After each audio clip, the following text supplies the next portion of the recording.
सर्वसामान्य माणूस मीटर म्हटलं की का घाबरतो? मीटरनं जाण्यासाठी नकार का देतो? हा सुद्धा तेवढाच गंभीर प्रश्न आहे आपल्यासाठी, की माणसांना मीटरनं जाण्यामध्ये प्रॉब्लेम आहे तरी काय आहे? तर 2-3 त्याच्यामध्ये असू शकतात पॉइंट्स, की त्यांचा असा समज आहे, की कदाचित मीटर यांनी फेरफार करून काहीतरी केलं आहे, छेडछाड केली आहे, त्यामुळे मीटर जास्त पळू शकतो, रीडिंग जास्त येऊ शकतं. त्या भीतीपोटी काय करतात, मीटरनं जाण्यासाठी नकार देतात. हां, खूप समजदार व्यक्तीही आहेत आपल्यामध्ये, की नाही, नाही म्हणतात आम्हाला मीटरनेच जायचं आहे.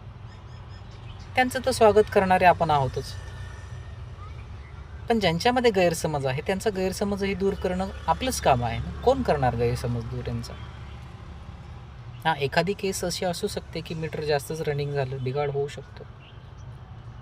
ते अंडरस्टँडिंग आहे, समजून घेणं आणि व्यवस्थित